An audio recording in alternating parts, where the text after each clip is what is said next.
later, he said, when they got into the complex, he said it was full of Italian machine guns and machine gun ammunition. He said they were inside of it when German tanks started coming down the road.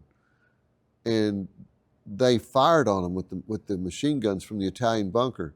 And the German tanks stopped, and apparently they were confused. They didn't know what to do because they're getting fired on by their own positions. They don't know the Americans have taken it. So the German tanks retreat and don't go down to the beach, which saved the American invasion because the tanks would have decimated the infantry if they had gotten to the beaches. So Colonel Sayre, or Captain Sayre at the time, was awarded the Distinguished Service Cross by General Ridgway once they got back to Africa. Here's a picture of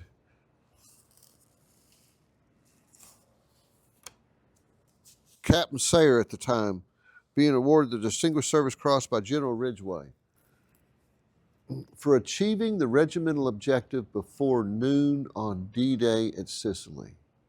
The Distinguished Service Cross. So, when I met Captain Sayre, well, he was a colonel, but captain in World War II. When I met Colonel Sayre, it was at a 36th Division reunion. And I was sitting at a table, and there was a group of fellows there, and he was one of the tea patchers I was talking to. And then somebody said to me, well, he was in the Airborne. I said, what? And so I went over and I started talking to him, and he told me that he was from Breckenridge, Texas. And I said, you're kidding me. Breckenridge, do you know Ina, or Dan and Ina Trigg? He goes, well, of course. I said, well, that's my aunt and uncle. He goes, no, yeah, it's a small world. So he was the president of the bank in Breckenridge, Texas. I went out to visit him a couple times. So let me just try and recant his story. After Africa, they jumped in Sicily, and then they jumped at Salerno. He jumped at Salerno, but his outfit, the 505, he was A Company commander of the 505 Parachute Infantry Regiment. They went to the far right flank at Salerno, and the Germans didn't make a push there. So they bivouacked, and they really didn't have any action. It was the 504 that went uphill, 424, that saw so much action. So after Salerno, when the Americans are pushing towards Naples, Colonel Sayre goes across a river to reconnoiter. And he said he didn't know if he stepped on a mine or if it was a mortar that went off behind him, but there was an explosion behind him that went through his back and blew out his abdomen. And he was gravely wounded. He told me he almost died from it. And he talked about being at an aid station somewhere, and it started to rain, and they covered him and some other guys up that were laying in the grass. They covered him up with like a tarp or a tent or something, and he told me he was starving to death. He was dying out there. He said some man came and pulled that tarp back and fed him soup, and he told me that had saved his life. So Colonel Sayre got sent back to America, and he convalesced, and he told me at that point in time, you carried your file with you, that there weren't computers that had your information in it, so you carried your personal file with you. So after he was recouped, he ripped everything out of his file that had to do with his wound and his convalescence. So he was able to get himself sent back to Europe. And he went back to his unit and met up with them when they were meeting the Russians.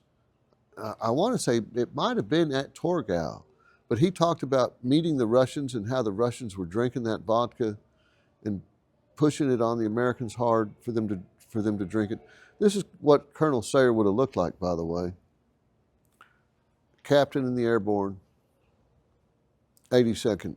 So he met the Russians, and at the end of the war, he occupied Berlin.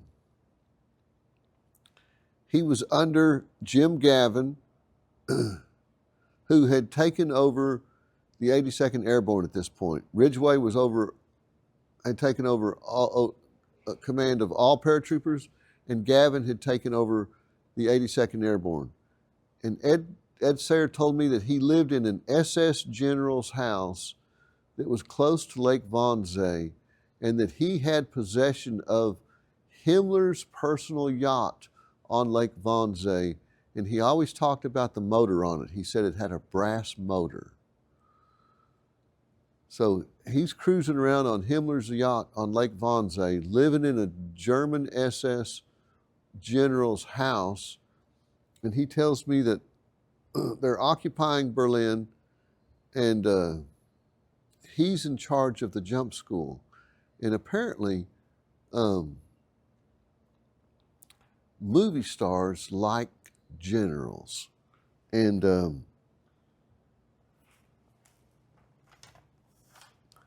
James Gavin was his general, and apparently that they would socialize together. And he told me that one night they were out, and Marlene Dietrich was there.